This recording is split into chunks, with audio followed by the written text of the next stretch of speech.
السلام علیکم ناظرین کرام، نئی ویڈیو میں آپ کو خوش آمدید کہتے ہیں۔ نواز شریف نے بڑے ابو کو کہا ہے کہ پلیز مجھے آزاد امیدوار لا دیں، اور اب میں آپ کو معلومات کی بنیاد پر بتا رہا ہوں کہ اتنی بڑی منڈی لگنے جا رہی ہے کہ پاکستان کی تاریخ میں کبھی نہیں لگی ہوگی۔ جتنے پیسوں میں شاید 20 سے 30 امیدوار خریدے جاتے تھے، اب ایک ایک امیدوار کو اتنا آفر کیا جا رہا ہے۔ 75 کروڑ سے 1 ارب روپے تک ایک نیشنل اسمبلی کے آزاد امیدوار کو آفر کیا جا رہا ہے اور کیا جائے گا۔ نہ ماننے کی صورت میں اغوا، تشدد، گھر توڑنا، گھر میں فیملی کو ہراساں کرنا، گھر والوں کو اٹھا لینا، یہ سب کچھ ہوگا۔ سب کچھ اب سامنے ہے۔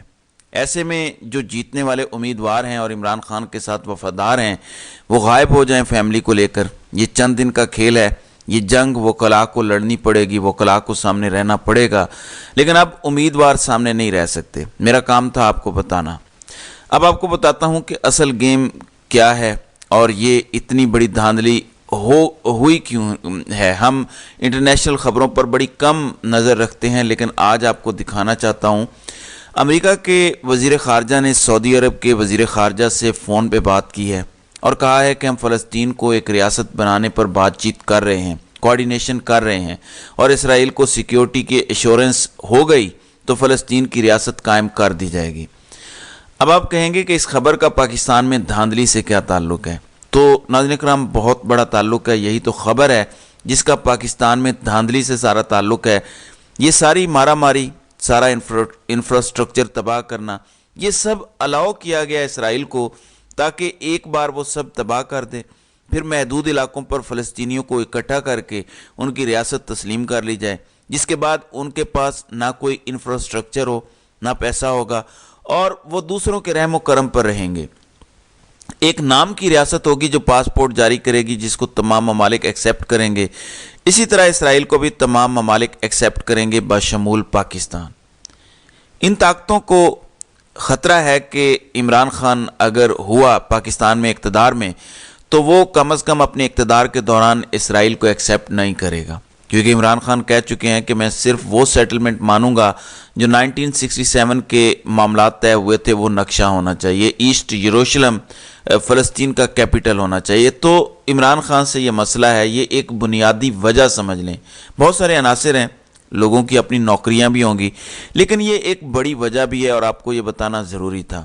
اب آتے ہیں جن آروز نے نتائج تبدیل کیے ہیں، فارم 45 کچھ اور کہ، اور انہوں نے فارم 47 پہ کچھ اور دستخط کر دیے ہیں، ان کو سزا کیا مل سکتی ہے پاکستان کے قانون میں؟ کیونکہ تحریک انصاف نے اعلان کیا ہے کہ تمام آروز جنہوں نے دھاندلی کی ہے، دھاندلی نہیں ہوئی بلکہ فارم 45 پہ نتائج کچھ اور ہیں، بس 47 پہ کچھ اور لکھ دیے گئے ہیں۔ میں آپ کو اس کی ایک مثال بھی دے کے بتاؤں گا، لیکن ان کی سزا پہلے سمجھ لیں۔ کوئی بھی پبلک سرونٹ اگر اس کے پاس کوئی بھی پراپرٹی ہے اور وہ اس کے ساتھ کریمنل بریچ آف ٹرسٹ کرتا ہے، یعنی جو ان کی ذمہ داری ہے، ان کی ڈیوٹی ہے، اس میں اگر وہ کریمنل بریچ آف ٹرسٹ کرتا ہے تو اس کو 10 سال تک قید کی سزا ہو سکتی ہے اور اس کو جرمانہ ہو سکتا ہے۔ تو ان دفعات 409 کے تحت ان پر مقدمہ دائر کیا جائے گا۔ تحریک انصاف نے یہ اعلان کر دیا ہے اور بتا دیا ہے کہ ہم جب آئیں گے تو ان کو معاف نہیں کریں گے۔ اس میں حماد اظہر نے بھی سٹیٹمنٹ دی ہے، مونس صلاحی نے بھی ویڈیو بیان جاری کیا ہے، اور باقی بھی کچھ لوگوں نے کہا ہے کہ ہم تمام بیوروکریسی کو یہ کہتے ہیں کہ آپ نے کسی قسم کی دھاندلی کا حصہ نہیں بننا۔ پریزائڈنگ آفیسرز نے شروع میں بڑا زبردست کام کیا کہ فارم 45 زیادہ تر دے دیے تحریک انصاف کے امیدواروں کو۔ مسئلہ آروز کا ہوا، اور اب آروز کو بتایا جا رہا ہے کہ آپ نے اگر غلط کام میں ساتھ دیا اور فارم 47 کے حقائق سامنے نہ لائے تو پھر آپ کے خلاف مقدمے قائم ہوں گے اور کارروائی ہوگی۔ جب ہم حکومت میں آئیں گے تو آپ کو نہیں چھوڑیں گے۔ آپ کو ناظرین کرام میں سمجھاتا ہوں کہ انہوں نے کیسے چینج کیے نتائج۔ سمپل ہے بالکل، تاکہ آپ کو بالکل مسئلہ نہ ہو۔ یہ لیفٹ سائڈ پہ دیکھیں، عالمگیر خان کراچی سے جن کو ہروایا گیا، ان کے ایکچول ووٹ ہیں 1,06,126۔ یہاں پہ جن کو جتوایا گیا ہے حسان صابر، ان کے ٹوٹل ووٹ ہیں 6,624۔ اب انہوں نے کیا کیا؟ اب آپ رائٹ سائڈ پہ دیکھیں، عالمگیر خان کے 1 لاکھ یعنی 1 اور 0 ہٹا کے حسان صابر کے 6 کے ساتھ 1 اور 0 اٹھا کے رکھ دیا، باقی تمام نمبر سیم ہیں، 6 1, 2, 6